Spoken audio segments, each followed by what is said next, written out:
বাংলাদেশের বিশ্বকাপ কি শেষ পর্যন্ত খেলা হচ্ছে না? বাংলাদেশ কি বয়কট করবে? বাংলাদেশের বিশ্বকাপ খেলতে হলে কি ভারতেই যেতে হচ্ছে?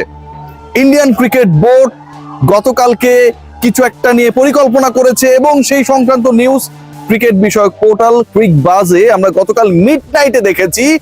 তারপরে এই নিউজটা ডেভেলপ হয়েছে এবং বিভিন্ন গণমাধ্যম সেটাকে ফলো আপ করেছে। তার প্রেক্ষিতে যা দাঁড়াচ্ছে, বাংলাদেশ কি তাহলে শেষ পর্যন্ত বিশ্বকাপ বয়কট করতে যাচ্ছে কিনা, এই নিয়ে আলোচনা এবং আপনাদেরকে কিছু প্র্যাকটিক্যাল সিচুয়েশন দেখাচ্ছি।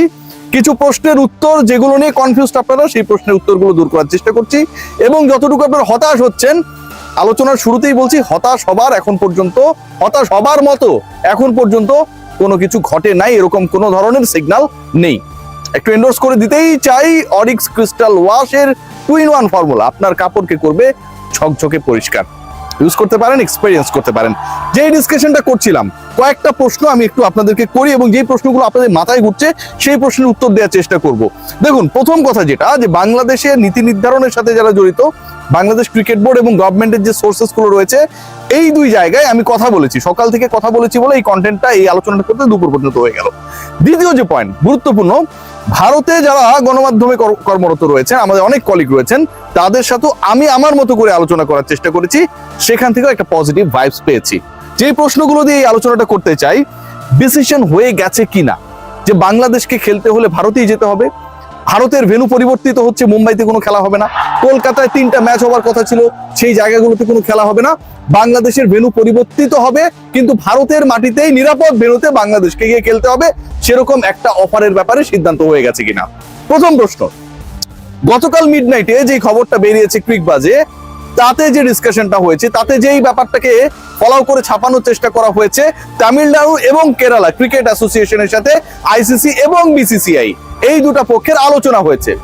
এই আলোচনাটা হয়েছে কবে? এই আলোচনাটা কিন্তু গতকাল হয় নাই, এই আলোচনাটা আজকেও হয় নাই। এই আলোচনাটা হয়েছে বাংলাদেশ তাদের দ্বিতীয় মেইলটা যেদিন পাঠালো, অর্থাৎ বৃহস্পতিবার দিবাগত রাতে বাংলাদেশ যখন তাদের সেকেন্ড ইমেইলটা পাঠিয়েছিল আইসিসির কাছে, ঠিক তখন এই দুই ক্রিকেট অ্যাসোসিয়েশনের সাথে, অথবা দ্বিতীয় মেইল পাঠানোর আগে, আমি আমার একটা কন্টেন্টে আপনাদের বলেছিলাম যে বাংলাদেশ ভেন্যু চেঞ্জের কথা বলেছে প্রথম মেইলে, কিন্তু কান্ট্রি পরিবর্তনের কথা তারা বলে নাই, এরকম একটা খবর রয়েছে। ঠিক তখন এই আলোচনাটা হয়েছিল তামিলনাড়ু এন্ড কেরালা ক্রিকেট অ্যাসোসিয়েশনের সাথে। Are they ready to organise the matches of Bangladesh or not? This is one. So এখন পর্যন্ত ফাইনাল কোনো ডিসিশন হয় নাই that Bangladesh matches will be distributed between Kerala and Tamil Nadu, between particular two state, এবং সেগুলো শিফটেড হয়ে যাবে কলকাতা এবং মুম্বাই থেকে। এই ডিসিশনটা এখন পর্যন্ত হয় নাই।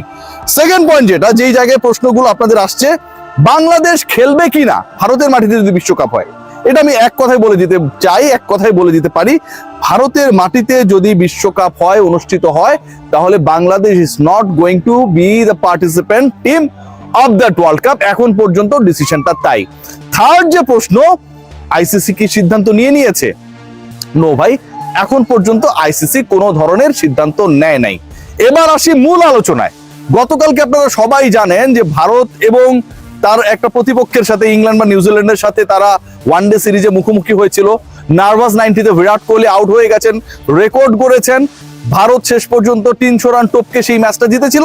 এই আলোচনাটা আসলে গুরুত্বপূর্ণ না, গুরুত্বপূর্ণ হচ্ছে ওই ম্যাচটা দেখার জন্য ভারত, অর্থাৎ ভারতীয় ক্রিকেট বোর্ডের সাবেক সচিব, মহাপরাক্রমশালী এবং এই মুহূর্তে আইসিসির চেয়ারম্যান জায়েশা মাঠে উপস্থিত ছিলেন। মাঠে উপস্থিত ছিলেন শুধু খেলা দেখার জন্য না, বাংলাদেশকে খেলানো যায় কি করে, বিশ্বকাপের খেলাগুলোকে নির্বিঘ্ন করা যায় কি করে, সেই ডিসকাশনে অংশ নিতে বিসিসিআইর সাথে। এবং সেই ডিসকাশনটা হয়েছে। যতগুলো গণমাধ্যম, এনডিটিভি, ক্রিকবাজ এখন পর্যন্ত জানাচ্ছে, ইন্টারেস্টিংলি তারা কিন্তু এই ব্যাপারটা কেউ বলছে না যে গতকালকের মিটিং আসলে কি হয়েছে। তামিলনাড়ু এন্ড কেরালা এই দুই ক্রিকেট অ্যাসোসিয়েশনের কাছে আইসিসি এবং বিসিসি এর প্রস্তাব গিয়েছে, সেটা গতকালকে যে মিটিংটা হয়েছে জায়েশার সাথে বিসিসিআই, আইসিসির সাথে BCCI, regarding the issue of changing or shifting the venues of Bangladesh World Cup matches, সেই মিটিং এর আগের ঘটনা এটা।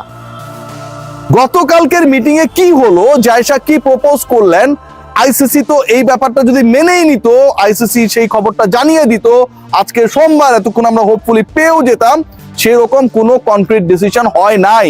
গতকালকের মিটিং এর আগের ঘটনা ইন্ডিয়ান মিডিয়া ফলাও করে জানাচ্ছে এবং আমরা সেটাতে নাচানাচি শুরু করে দিয়েছি।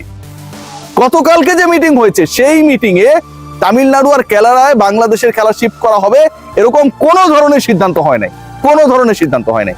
সেকেন্ড পয়েন্ট যেটা, এখন পর্যন্ত আইসিসি এরকম যদি সিদ্ধান্ত গ্রহণ করে, they have to discuss with two important part।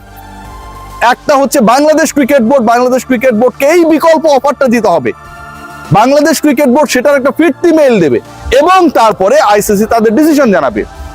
তার আগে একটা ঘটনা ঘটতে হবে এবং এটা যদি করতে না পারে তাহলে ওয়ার্ল্ড কাপের বাংলাদেশের ম্যাচে জোর করে খেলিয়ে দেওয়ার কোনো সুযোগ থাকছে না। সেটা কি? সেটা হচ্ছে আপনি এত বড় একটা ডিসিশন নেবেন, বাংলাদেশ খেলবে না, বাংলাদেশের পরিবর্তে আপনি অপর একটা দলকে নামিয়ে দেবেন, মানে খেলতে নামিয়ে দেবেন, 20তম দল হিসেবে খেলিয়ে দেবেন, কিন্তু আপনি ভাই এটা চাইলেই করতে পারবেন না। কেন পারবেন না? কারণ আইসিসির বোর্ড থেকে এটা অনুমোদন আসতে হবে। বাংলাদেশের কোয়াইট লজিক্যাল দাবির প্রেক্ষিতে আপনি কি অ্যাকশন নিচ্ছেন সেটা অনুমোদিত হতে হবে আইসিসি থেকে, যেখানটায় majority of the board members in favour of Tigers. So ওই সুযোগটাও নাই। খেয়াল করে দেখবেন কেরালার যে ভেন্যুর কথা বলা হচ্ছে, লজিক্যালি চিন্তা করুন, সেই ভেন্যু তো এবারের বিশ্বকাপে ইভেন্ট আয়োজনের তালিকার মধ্যেই নেই।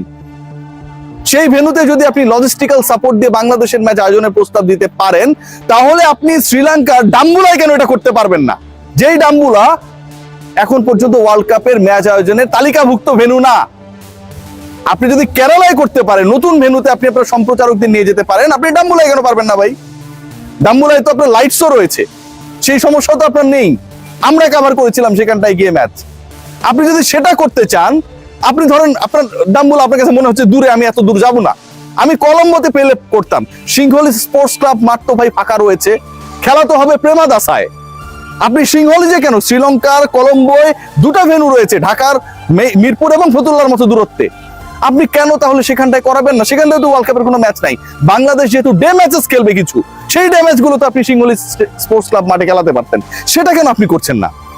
অনেকগুলো পয়েন্টস রয়েছে যারা এখনই নাচানাচি শুরু করে দিয়েছে এবং মোটামুটি ফ্রাস্ট্রেশনে ভুগছে যে ঠিক আছে, বাংলাদেশের ওয়ার্ল্ড কাপটা মনে হয় খেলা হচ্ছে না, বাংলাদেশ মনে হয় যাচ্ছে না, কেরালা তামিলনাড়ুতে তাদেরকে অফার করা হবে, সেই সিদ্ধান্ত আইসিসি নিয়ে নিয়েছে এবং বাংলাদেশ এটা মানবে না, বয়কট করবে, শেষ পর্যন্ত বিশ্বকাপে আমরা বাংলাদেশকে দেখতে পাবো না।